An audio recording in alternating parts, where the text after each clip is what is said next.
Hi everyone, welcome back to Blossom Living with POI. So today's video is going to be a form of a vlog. Today it's Saturday the 17th. I have a POI appointment today, premature ovarian insufficiency appointment today, face to face for a very long time. If you have been following my journey and watching my previous video, you know I've been under the care of a menopause specialist in the UK in terms of my HRT adjustment and things. But I finally found an appointment, a specialist in POI that specializes in POI in Ireland, where I live, after a long time. Private, because publicly I was dealing with gynecologists and they were not really helping me at all. So I found a POI appointment, and it's going to be my first appointment face to face with the lady. And so I'm really just hoping that, it goes well. She specializes in POI, so I hope that she has the knowledge of POI and HRT and, getting the best treatment for myself. I've made a list of all my questions. So this is my POI journal, premature ovarian insufficiency, early menopause. So I've made a list of all my questions. I've been kind of preparing myself the past few days. I have some questions here. And I have like this little ultrasound I did like a while ago, so I'm going to take that with me. So I have this here, and I'm going to take this with me. I always take this with me when I do my appointment. So I'm going to take this with me. I'm just getting ready now. I've had my breakfast. I'm going to have a quick shower, get ready. So throughout the day, I'm just going to do like bits of things just to kind of bring the vlog together. Maybe at the end of the appointment, I'll come back on and just a little bit of what happened, what the next step is going to be, what's happening. So if you've also watched my previous video, you know I've been talking about my my kind of how progesterone, what's the word I'm looking for? I'm going blank this morning. Not today. No, intolerance to progesterone with my constant sporting. So I've been having some issues with that. I kind of know what needs to be done, and I have some ideas, but I want to talk to the doctor and see what happens. And I want to change the way I take my progesterone from maybe to vaginally. I just want to see what I want to discuss other things with her and see what I can actually do. Because so I pretty much, that's kind of how I want to get this started now. I don't want to ramble too much. So let me go. I've had my breakfast. I did some yoga this morning. So I've had a good start to the day. So I feel good. Although I've been in a lot of pain, my body has been aching a lot throughout the week, like a lot of achiness around my hips, but yoga helps and things like that, walking and everything, but I've just been very achy lately, but it's more sorted today. And so let me go have a shower, get ready, and I have to leave very soon for an appointment. I need to be there 30 minutes before the appointment, so I cannot afford to be late. So I will catch you guys on the other side later today. Bye-bye. So I'm all dressed and it's time to go. I look cute. Just have simple jeans, top, and a blazer. It's getting quite cold now, but at least that keeps my chest really warm. Okay, let's go. So the dislike I have for public transport is it's crazy. So I left home early because it's my first time, I left early. I waited for 40 minutes for a bus that was supposed to arrive like 5 minutes ago, 10 minutes ago, 40 minutes, and the bus never came. Now I'm in a rush because of the delay of the bus. I'm late to my appointment, but I called them. They were very reasonable. Turn left onto the rise. And that, I should come in. I might have to wait a couple of more minutes or even an hour because of other people. I was like, I don't mind. I'm here already. 40 minutes! 40! I hate public transport. But anyway, I'm just telling myself, relax. You're going to be okay. Just relax. Don't stress yourself. You've made the call to them. You've told them you're going to be late. You've explained the situation. And they're very understanding, so no need to panic. So I'm not panicking. I'm here already. I'm just walking down to the place now. It's about 5 minutes away. And then I don't mind waiting another 40 minutes to an hour to be attended to. I don't mind because I'm here already. We'll get it done. I have nothing planned for the rest of the day anyway. And it's weekend. So that's why I purposely make sure that the appointment fell on the weekend instead of the weekdays. So yeah. Anyway, so we're here, we made it. And yeah, let's see how it goes. I will update you guys once the appointment is done and let you know how long I have to wait for. But they were very understandable because I am like 10 minutes late for my appointment already, which was not my intention. But sometimes universe takes over and there's really nothing you can do. You just have to make it work and, do the best that you can. So, oh my God, I look so good. Anyway, see you later. I arrived, I'm tired. It was actually a very long journey. It's like an hour and something to get here from my own from my place. So I got here, and it's about 2:45. So obviously I'm 15 minutes late due to no fault of mine or anybody. Well, I blame the public transport for that. So the doctor have 2 patients ahead of me, so I have to wait about 1 hour. So that's fine. I completely don't mind.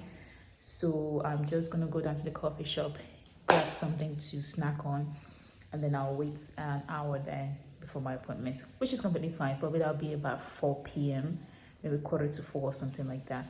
So I really don't mind waiting that long then. They actually have like face-to-face consultation and online, but because it's my first time, I wanted to come in face-to-face for the consultation. So because it's my first time here for my initial consultation, I'm paying 180 euros because it's private. And then I think then follow-up, it's like 50, and it's 30-minute consultation for the first time face-to-face. So 30 minutes, I have a 30-minute consultation today, so which is, I think, is really good to kind of just get into the nitty-gritty. Obviously, they'll probably ask me about my previous experience and things like that because it's my first time, what treatments and stuff before we actually get into the main focus of today, right?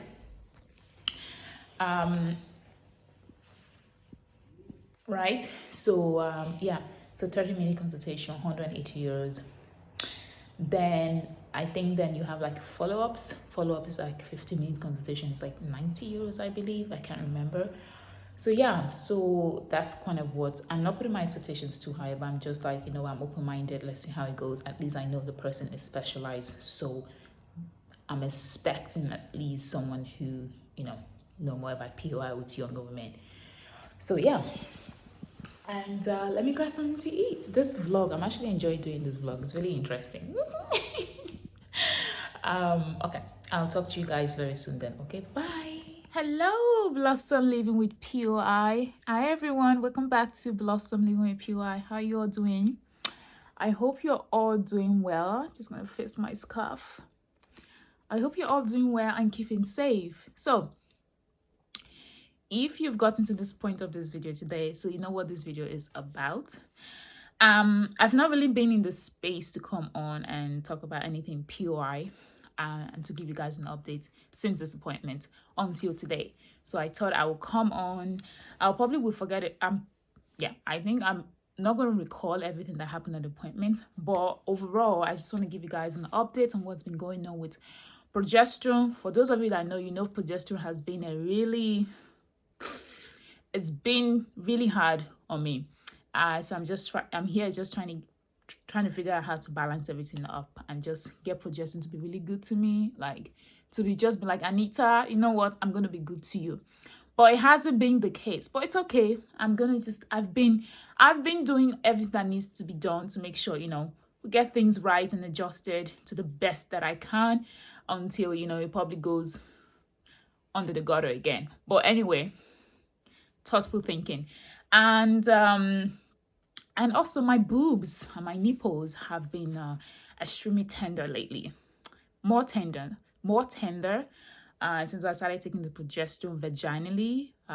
First thing I feel when I wake up in the morning is my tender breasts, like ow, and the nipples are extremely sore. But you know what?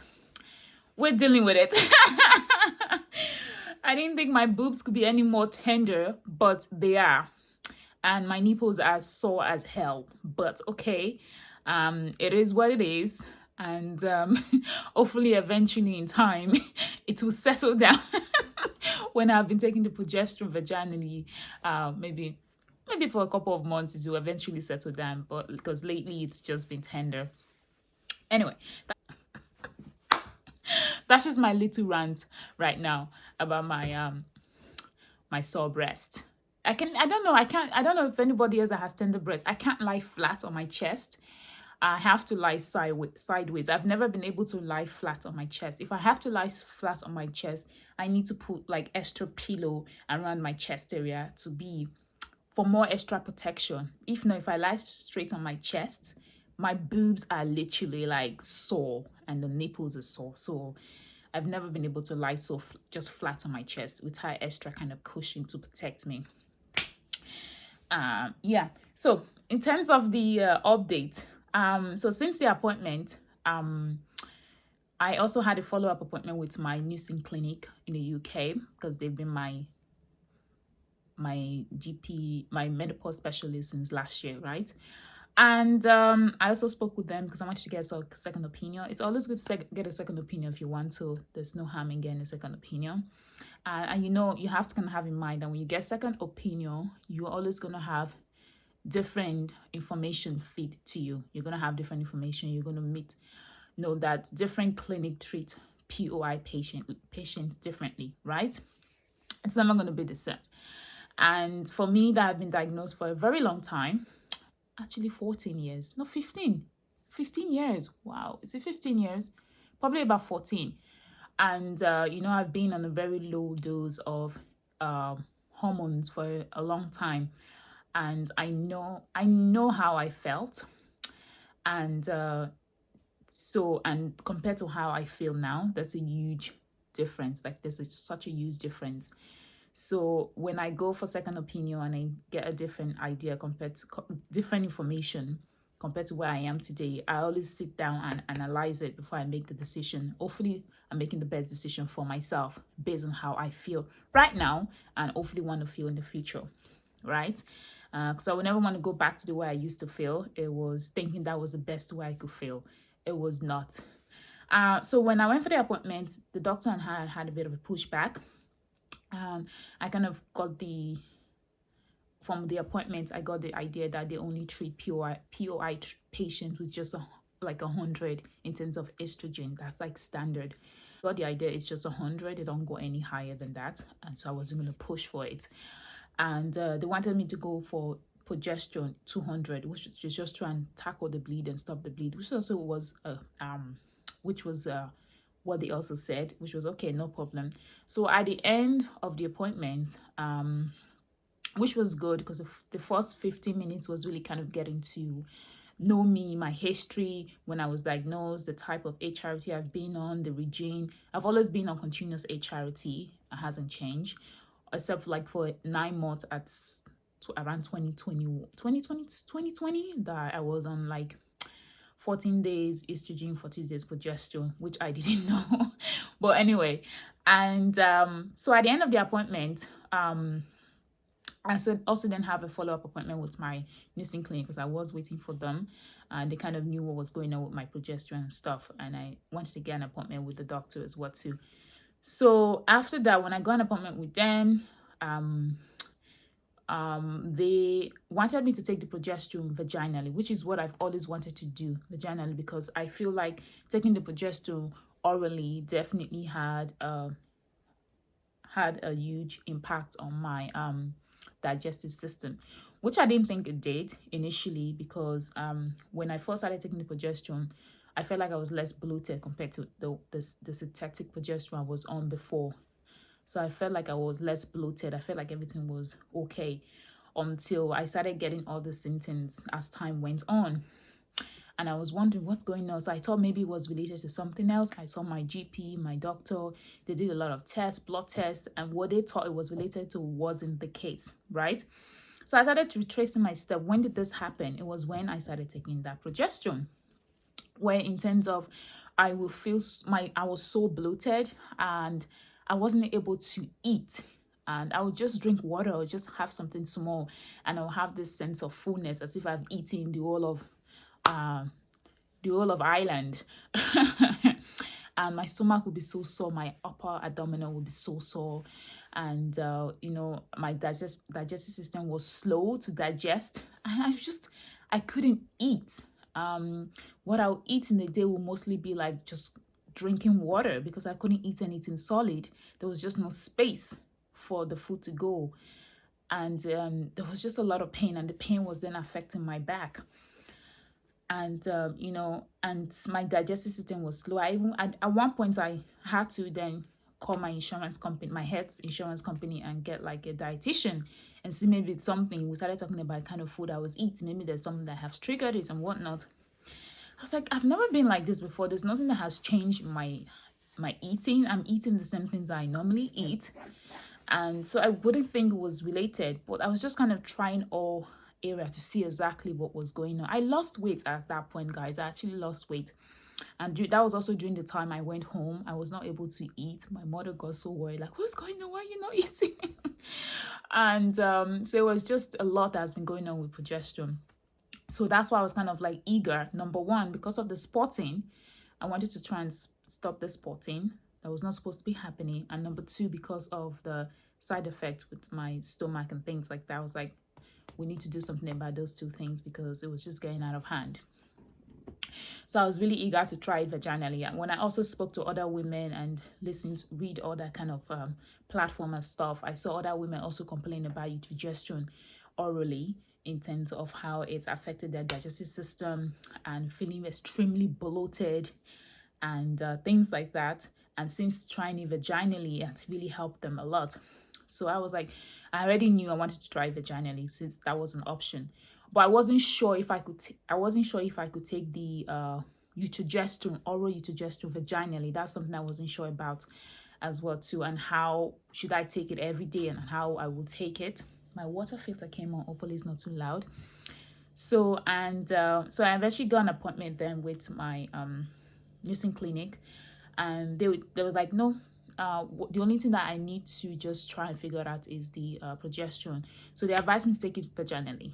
To take that, I could take the oral capsule vaginally. So you can actually take the oral utrogestan vaginally, and I should take it alternative days. So one day on, one day off. I should take it that and try and see how that goes. And okay, that's perfect. So I started taking that, and when I started, I noticed a few things. There was a lot of discharge, which was expected from the white caps from the capsule, right? And there was this smell I started getting from myself. Even when I lie down, I could literally smell myself. When I go pee, my pee would smell.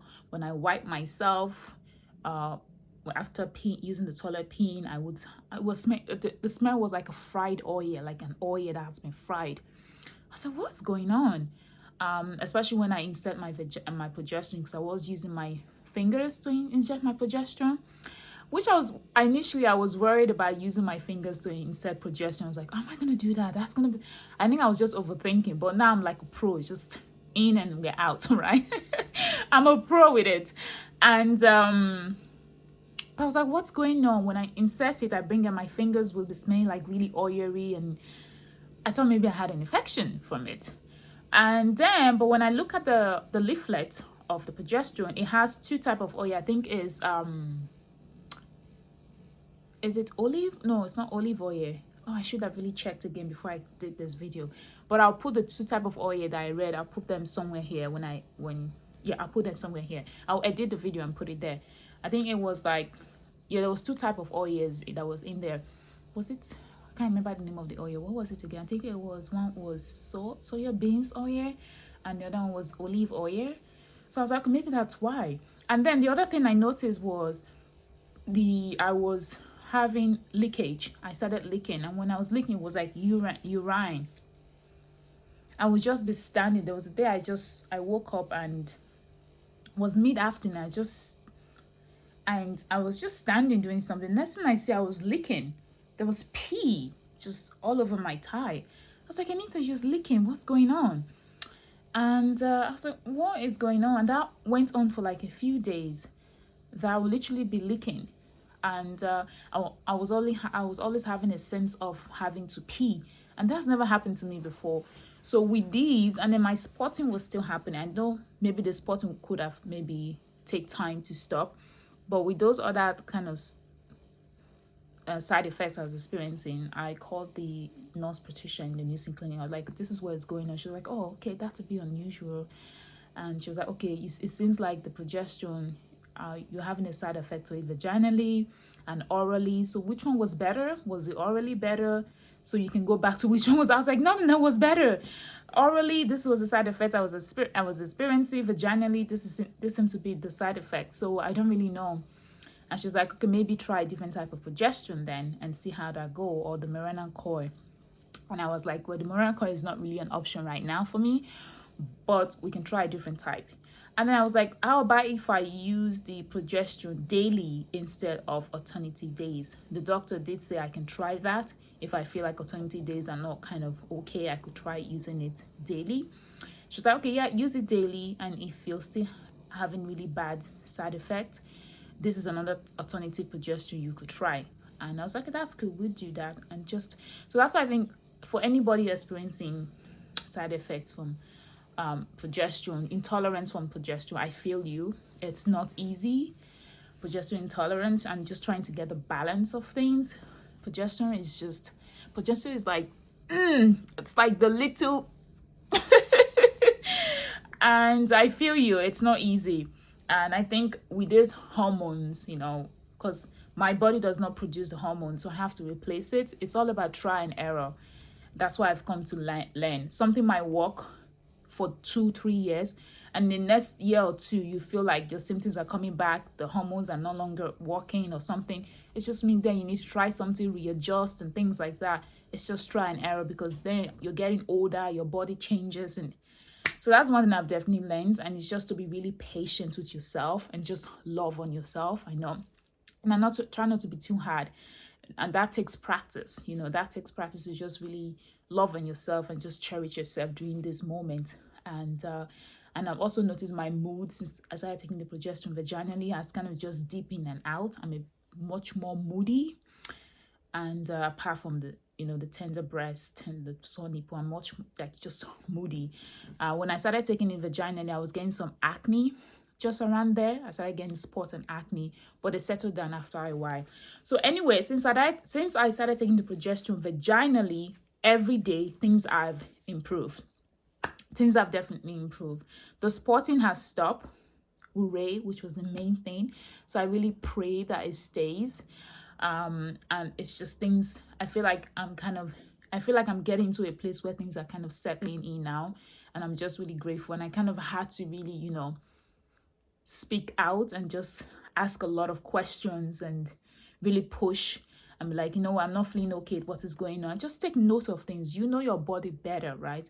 If you're feeling out of sorts somehow, side effect, make note of things. And if it just continues on, bring it on, air your concern, and see what other options are out there. That's what I've had to learn to do. And so since I started taking daily, which is going to be going up to 3 weeks now, 4 weeks, so I started taking it daily, the spotting has completely stopped, honestly. And cramping, yes, that was the other side effect I was getting when I was doing it daily. I was getting a lot of cramp, vaginal cramp. It wasn't like abdominal cramp, it was vaginal cramp. It was so horrible. The cramping has stopped. I get like cramping once randomly, but it wasn't as bad as it was before. The kind of fried oily smell has stopped. It's still there a little bit, but it's not as bad as it was. The kind of just leakage has stopped. I'm not leaking, so I don't know what that was about. And the sense to pee constantly, it's not there anymore. So I really don't know what that. Maybe I just needed more progesterone than alternative days. Maybe that's what it was. So things have definitely improved. So I have off days where I have cramping, but it's cramps, but it's not as bad. They come on and go. I have another ultrasound coming on, like vaginal ultrasound. I did have one around May last year, and the lining of my womb was 4.7. I was told nothing to worry about it. Of course, the other doctor said, no, it's too thick. And my menopause doctor was like, no, it's nothing to worry about. It's okay. But again, I'm going for another ultrasound again. So it's been advised just to go for another one. So I've booked an appointment. I'm waiting for that to go to another ultrasound. Okay. And yeah, that's kind of it. What else did I want to say? So that's kind of where I am with progesterone right now. So let's just see how it goes. So when I started taking the progesterone vaginally. When I started taking the progesterone vaginally daily, I was advised not to take it daily for more than 3 months. So I don't know why. I didn't have time to ask that question because there was not enough time. But that's something I have on my book that I need to ask that question. Why can't I take it for more than 3 months daily? And if I'm to go after 3 months, if I'm to go back to 8 or 20 days, would that not cause more spotting then? Would everything not just go back again? So that's something I need to ask. I'll keep you guys updated in terms of that, either through Instagram or through here. I don't want this video to be longer, but I think that's kind of where I am right now. And that's really it. If you guys have any questions for me or you want to just share your own experience, feel free to do that. You can send me a message on Instagram or leave a comment below. And you know, you're definitely not alone if you're going through a hard time with your hormones right now. You're definitely not alone. Just know that you have other women who are going through the same thing, and we're here for you. I'm here for you. You're not alone. You have me, I have you, and together we'll get through this together and we'll just blossom.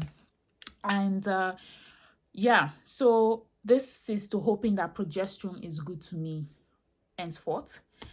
And I think I already have plan in place in terms of how I'm taking the process right now.